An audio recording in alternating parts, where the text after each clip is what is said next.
اور آسان مثال سمجھاتا ہوں, مصحف عثمانی, حضرت عثمان نے قرآن مرتب کیا نا اپنے دور میں, ایک قرآن پہ جمع کر دیا سب کو, کیونکہ سب نے اپنے اپنے طریقے سے ترتیبیں الگ الگ لکھی ہوئی تھیں. کسی نے سورہ آل عمران پہلے لکھی ہوئی ہے, سورہ نساء بعد میں لکھی ہوئی ہے, کسی نے سورہ فلق سورہ ناس لکھی نہیں کہ یہ تو سب کو یاد ہی ہوتی ہے, اس کو قرآن میں لکھنے کی کیا ضرورت. عبداللہ بن مسعود نے سورہ فلق سورہ ناس اپنے قرآن میں لکھی نہیں تھی, انہوں نے کہا تو بچوں کو یاد, سورہ فاتحہ بھی نہیں لکھی تھی انہوں نے, اس کے لکھنے کی کیا ضرورت ہے. لیکن بعد میں یہ تحریف کا ذریعہ بن سکتی تھی نا یہ چیز.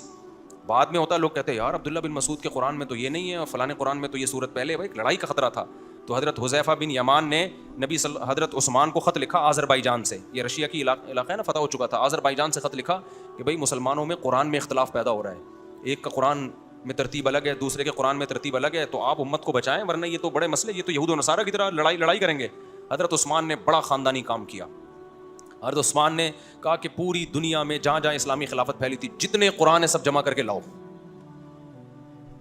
اور ایک ترتیب پہ الحمد سے لے کے والناس تک سارے حفاظ کو بلا کے ان کی موجودگی میں جمع کر دیا, اور باقی سارے نسخوں کو آگ لگا دی. ٹھیک ہے نا, سب کو کیا کر دیا, آگ لگا کے جلا دیا. تو بڑا خاندانی کام ہو گیا کہ بھئی اب وہی, اس کو پھر نام کیا دے دیا گیا, مصحف عثمانی.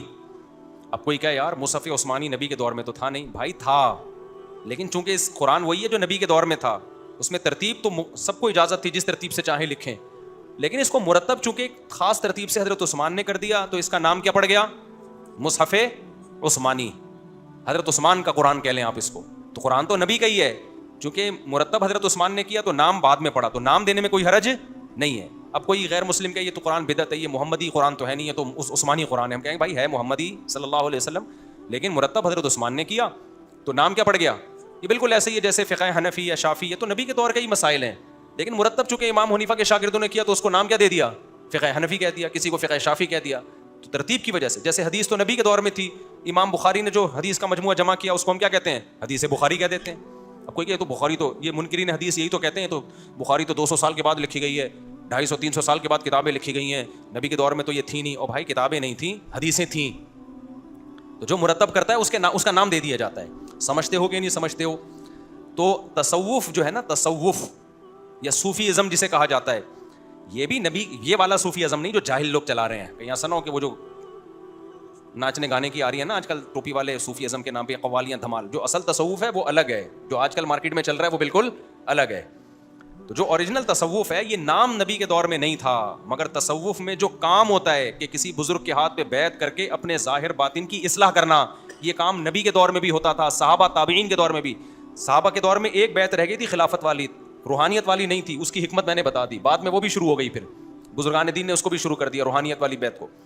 تو شروع میں تو یہ ہوتا تھا کہ بزرگوں کے ہاتھ پہ لوگ بیعت, اس کو تصوف کہا جانے لگا. اس کا مقصد کیا ہوتا تھا کہ دل سے دنیا کی محبت نکالنا.